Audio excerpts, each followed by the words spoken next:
West bank ਪੈਲਸਤੀਨੀਅਨ area ਜੋ ਆ ਉਹ ਇਜ਼ਰਾਈਲ ਵਾਲਿਆਂ ਨੇ ਉੱਥੇ ਬੰਬਿੰਗ ਕੀਤੀ ਆ, ਜਿਹਦੇ ਨਾਲ 6 ਲੋਕਾਂ ਦੀ ਮੌਤ ਹੋ ਗਈ ਆ। ਜੈਨਿਨ ਰਿਫਿਊਜੀ ਕੈਂਪ ਆ, ਉੱਥੇ ਜੋ ਰੇਡ ਆ ਇਜ਼ਰਾਈਲ ਵੱਲੋਂ ਕੀਤੀ ਗਈ। ਕਹਿੰਦੇ ਭਈ ਇਹਦੇ ਵਿੱਚ ਐਟਲੀਸਟ ਹੁਣ 9 ਹੋ ਗਏ, ਆਪਣੇ 9 ਪੈਲਸਤੀਨੀਅਨਾਂ ਦੀ ਮੌਤ ਹੋ ਗਈ, 50 ਤੋਂ ਵੱਧ ਜਿਹੜੇ ਆ ਉਹ ਫੱਟੜ ਹੋਏ ਹੈਗੇ ਆ। ਇਜ਼ਰਾਈਲ ਆਰਮੀ ਦੇ spokesperson lieutenant colonel Richard hatch, ਉਹਨਾਂ ਨੇ ਕਿਹਾ ਵੀ ਇਸ ਆਪਰੇਸ਼ਨ ਦਾ ਸਾਡਾ ਗੋਲ ਇਹੀ ਸੀਗਾ ਵੀ ਅਸੀਂ ਡਿਸਟਰੋਏ ਕਰਨਾ ਸੀ ਜਿਹੜੇ ਪੈਲਸਤੀਨੀਅਨ ਮਿਲੀਟੈਂਟਸ ਉਹ ਹਥਿਆਰਾਂ ਨੂੰ ਯੂਜ਼ ਕਰ ਰਹੇ ਆ ਸਾਡੇ ਅਗੇਂਸਟ।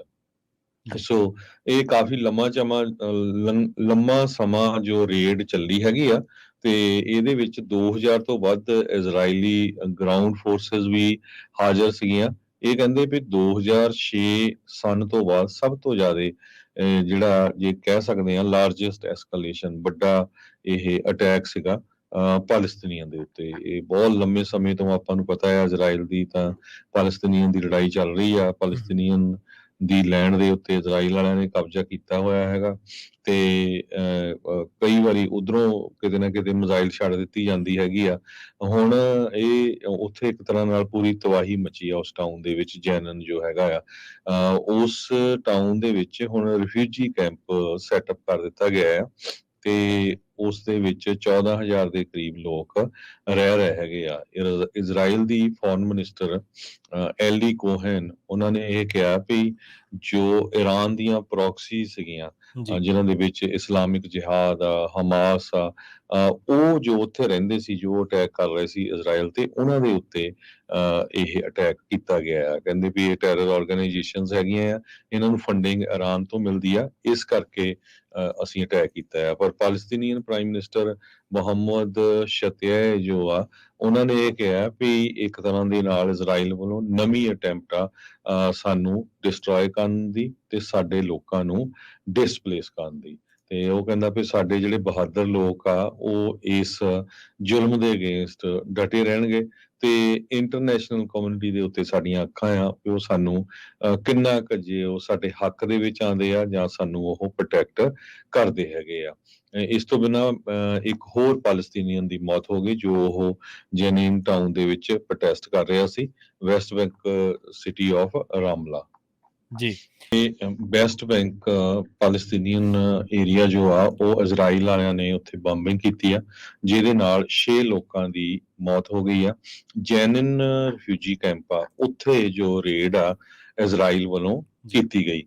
ਕਹਿੰਦੇ ਭਈ ਇਹਦੇ ਵਿੱਚ ਐਟਲੀਸਟ ਹੁਣ 9 ਹੋ ਗਏ, ਆਪਣੇ 9 ਪੈਲਸਤੀਨੀਅਨਾਂ ਦੀ ਮੌਤ ਹੋ ਗਈ, 50 ਤੋਂ ਵੱਧ ਜਿਹੜੇ ਆ ਉਹ ਫੱਟੜ ਹੋਏ ਹੈਗੇ ਆ।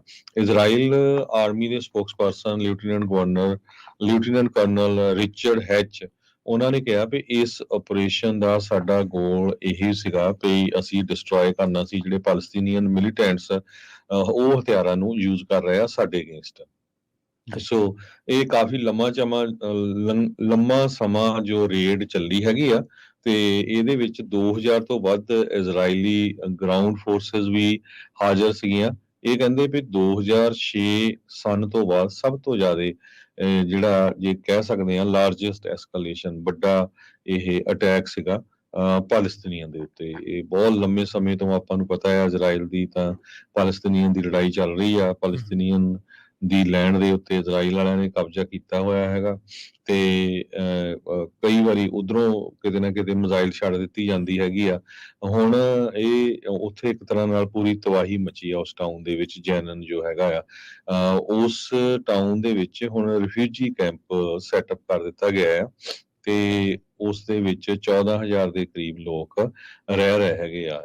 ਇਜ਼ਰਾਈਲ ਦੀ ਫੋਰਨ ਮਿਨਿਸਟਰ ਐਲੀ ਕੋਹਨ, ਉਹਨਾਂ ਨੇ ਇਹ ਕਿਹਾ ਵੀ ਜੋ ਈਰਾਨ ਦੀਆਂ ਪ੍ਰੋਕਸੀ ਸੀਗੀਆਂ ਜਿਨ੍ਹਾਂ ਦੇ ਵਿੱਚ ਇਸਲਾਮਿਕ ਜਿਹਾਦ ਆ, ਹਮਾਸ ਆ, ਉਹ ਜੋ ਉੱਥੇ ਰਹਿੰਦੇ ਸੀ, ਜੋ ਅਟੈਕ ਕਰ ਰਹੇ ਸੀ ਇਜ਼ਰਾਈਲ ਤੇ, ਉਹਨਾਂ ਦੇ ਉੱਤੇ ਇਹ ਅਟੈਕ ਕੀਤਾ ਗਿਆ ਆ। ਕਹਿੰਦੇ ਵੀ ਇਹ ਟੈਰਰ ਆਰਗੇਨਾਈਜੇਸ਼ਨਸ ਹੈਗੀਆਂ ਆ, ਇਹਨਾਂ ਨੂੰ ਫੰਡਿੰਗ ਇਰਾਨ ਤੋਂ ਮਿਲਦੀ ਆ, ਇਸ ਕਰਕੇ ਅਸੀਂ ਅਟੈਕ ਕੀਤਾ ਆ। ਪਰ ਪੈਲਸਤੀਨੀਅਨ ਪ੍ਰਾਈਮ ਮਿਨਿਸਟਰ ਮੁਹੰਮਦ ਸ਼ਤੀਹ ਜੋ ਆ, ਉਹਨਾਂ ਨੇ ਇਹ ਕਿਹਾ ਵੀ ਇੱਕ ਤਰ੍ਹਾਂ ਦੇ ਨਾਲ ਇਜ਼ਰਾਈਲ ਵੱਲੋਂ ਨਵੀਂ ਅਟੈਂਪਟ ਆ ਸਾਨੂੰ ਡਿਸਟਰੋਏ ਕਰਨ ਦੀ ਤੇ ਸਾਡੇ ਲੋਕਾਂ ਨੂੰ ਡਿਸਪਲੇਸ ਕਰਨ ਦੀ।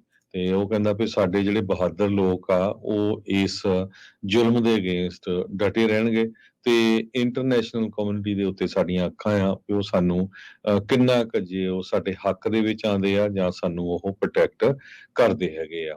ਇਸ ਤੋਂ ਬਿਨਾਂ ਇੱਕ ਹੋਰ ਪੈਲਸਤੀਨੀਅਨ ਦੀ ਮੌਤ ਹੋ ਗਈ ਜੋ ਉਹ ਜੈਨੀਨ ਟਾਊਨ ਦੇ ਵਿੱਚ ਪ੍ਰੋਟੈਸਟ ਕਰ ਰਿਹਾ ਸੀ, ਵੈਸਟ ਬੈਂਕ ਸਿਟੀ ਆਫ ਰਾਮਲਾ। ਜੀ।